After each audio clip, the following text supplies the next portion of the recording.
Bonjour à tous, j'espère que vous portez bien. Je passe très rapidement sur le fait que j'ai encore déménagé. Comme vous l'aurez vu, aujourd'hui je vais vous parler un petit peu de l'Islande. À mes yeux, c'est vraiment l'un des plus beaux pays du monde, à la fois étonnant et unique. Mais il faut aussi savoir que ce pays possède tout un folklore et des légendes surprenantes qui rendent ce pays encore plus intéressant. C'est aussi un pays qui a un lien fort avec la nature et sa préservation. On va commencer par un fait qui n'est pas le plus étonnant de notre liste, mais je pense qu'il est super important dans un premier temps de mettre en lumière le rôle de la préservation de la nature sur le territoire islandais. Let's go!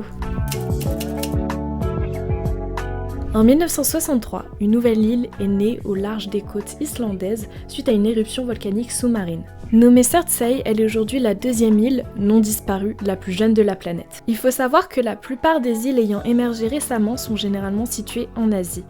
L'apparition de cette île est donc assez peu commune, mais ce qui rend Surtsey vraiment unique, c'est qu'elle a été fermée au public dès sa création pour permettre aux scientifiques d'observer l'évolution de la vie naturelle sans aucune intervention humaine. Ils étudient comment la végétation, les animaux et les microbes colonisent un terrain vierge, comme si les humains n'avaient jamais colonisé l'île. Voici ce qui ressort pour le moment de ces recherches. Premièrement, la colonisation animale est beaucoup plus lente que la colonisation végétale. Deuxièmement, contrairement à ce que l'on pourrait penser de prime abord, la colonisation végétale est grandement aidée par les oiseaux qui dispersent les graines sur le territoire. Et troisièmement, l'apparition de l'île a influé sur le flux migratoire des oiseaux. Bien évidemment, il y a eu d'autres découvertes, je vous incite à aller checker sur internet si vous voulez plus d'infos là-dessus.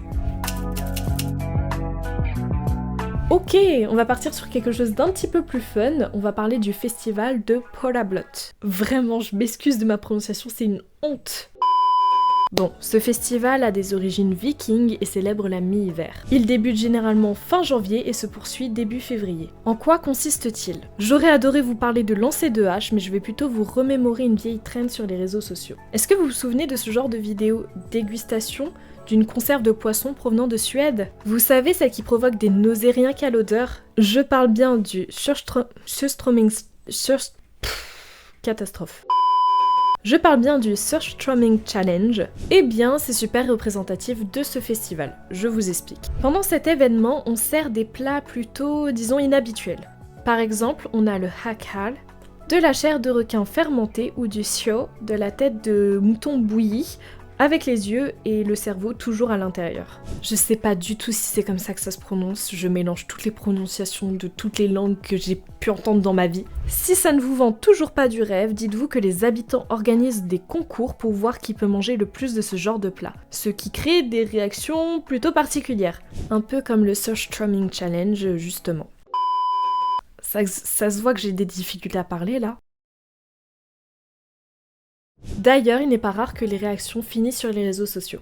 En fait, il met bien en lumière le caractère festif et joyeux des Islandais, et ça j'adore. On continue sur le fil de la convivialité islandaise. Aussi étonnant que cela puisse paraître, la bière était interdite dans le pays jusqu'en 1989. C'est devenu une date si importante qu'elle est désormais célébrée, on ne s'en serait pas douté, le 1er mars, et on appelle désormais ce jour le jour de la bière. Les gens se rassemblent pour déguster différents types de bières tout en portant des chapeaux ridicules, me demandez pas pourquoi. Mais en tout cas, ça participe à créer une atmosphère conviviale et festive durant les rassemblements, et c'est ça qu'on aime. En 1973, un avion de transport américain s'est écrasé sur la plage de Solheimasundøl, de pire en pire, dans le sud de l'Islande. Déjà, il faut savoir que l'accident a eu lieu dans des conditions météorologiques très difficiles, mais bonne nouvelle, l'équipage a survécu. L'avion, lui, a été abandonné sur la plage, et maintenant c'est une carcasse métallique rouillée, et bien évidemment, ça a attiré l'attention des touristes.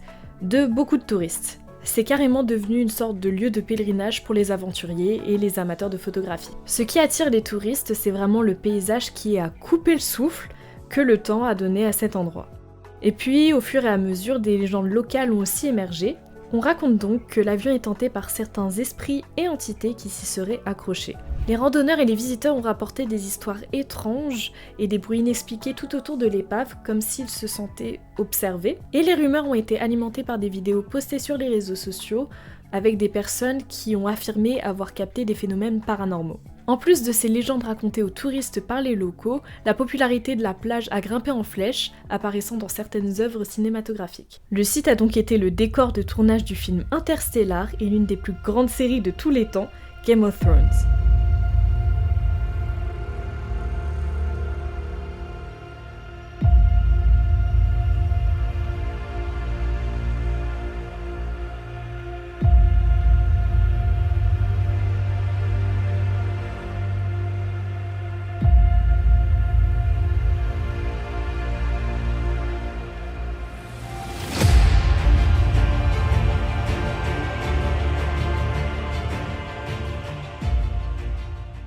Ah, ça me donne envie de regarder la série une troisième fois. En fait, le glacier de Sólaheimasandöl est juste devenu le symbole de la beauté des paysages sauvages de l'Islande, mélangeant parfaitement histoire, culture et mystère. Ok, une anecdote que personnellement j'adore. Alors voilà, j'adore les fées, les elfes, tout ce délire. C'est gracieux, c'est fort, ça se bat, franchement j'en demande pas plus. Alors il se trouve qu'une grande partie de la population islandaise croit encore en ce genre de choses et en l'existence de créatures surnaturelles et des elfes. Il est même courant qu'il y ait carrément certaines routes ou des constructions qui soient déviées pour ne pas déranger l'habitat supposé de ces elfes, connus sous le nom de Huldufólk, qui veut dire peuple caché. Il y a même eu des cas où des travaux de construction ont été interrompus parce que les ouvriers croyaient avoir dérangé l'un de ces supposés habitats. Encore plus loin, en Islande, il existe des experts en elfologie qui sont consultés par des entreprises avant de réaliser des projets. Non mais ils sont zinzin, c'est trop bien. L'Islande, ou encore un pays qui en fait des siennes sur les lois concernant les prénoms et les noms de famille. Franchement, j'en ai tellement appris sur ce pays pendant mes recherches que j'ai l'impression actuellement d'être ultra cultivée. Mais plus sérieusement, les Islandais n'utilisent pas les noms de famille au sens traditionnel du terme. Je m'explique. En gros, les Islandais ont un système qui se repose sur le principe de patronyme et matronyme. C'est-à-dire que le nom de famille sera composé du nom du père ou de la mère, au choix, en rajoutant les suffixes signifiant fils de ou fille de. Par exemple, si tu es islandais et que tu t'appelles John, que ta mère s'appelle Anna, alors tu t'appelleras John Annason avec le suffixe son qui veut dire fils de. Et pareil, si tu t'appelles Elin et que ton père s'appelle, je sais pas, Magnus par exemple, tu t'appelleras Elin Magnusdóttir qui veut dire fille de. Bien évidemment, il existe des exceptions, comme par exemple des familles d'origine étrangère ou encore des héritiers de familles qui ont adopté un nom de famille fixe avant que la loi sur les patronymes ne devienne stricte.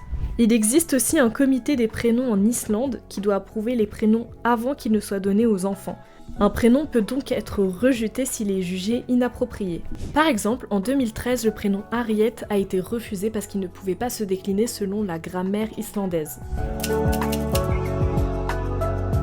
Vous êtes peut-être au courant, mais il se trouve qu'il y a un événement qui s'est passé en Islande et qui a bâti le monde dans lequel on vit actuellement. Je parle de l'éruption volcanique qui a eu lieu en 1783 et qui a révolutionné le monde. C'est l'éruption du volcan Laki qui a duré 8 mois et qui a libéré d'énormes quantités de gaz toxiques dans l'atmosphère, ce qui a affecté le climat de la planète entière.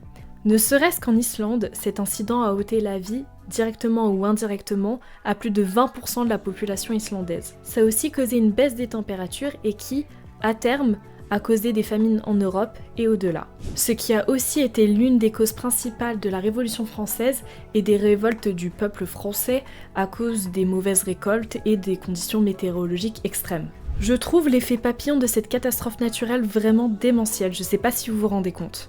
Plus largement, l'éruption a provoqué un phénomène qu'on appelle hiver volcanique. En fait, le nuage de dioxyde de soufre provoqué par l'éruption a bloqué la lumière du soleil. La température a donc baissé globalement et, paradoxalement, a créé des sécheresses, en Amérique latine notamment, mais aussi en Afrique. En Europe, des témoignages indiquent même que le soleil semblait rouge sang et qu'il faisait si froid que les lacs et les rivières gelaient, et ce, même en plein été. On parlait à ce moment-là de la brume de Laki. C'est à la fois fascinant et absolument terrifiant en fait. Se rendre compte de la puissance de la nature, c'est vraiment estomacant. J'ai pratiquement jamais utilisé ce mot de ma vie, je sais pas ce qui me prend à faire l'érudit comme ça là. En bref, l'Islande c'est vraiment un pays incroyable et faut savoir que j'ai encore d'autres anecdotes en stock. Alors surtout n'hésitez pas à me dire si une partie 2 vous plairait, ou si vous voulez que j'aborde un autre pays, ou peut-être les deux. N'oubliez pas de vous abonner si ce n'est pas déjà fait, activez la cloche, laissez un commentaire, et on se retrouve pour une prochaine vidéo. Sur ce, je vous laisse, à plus!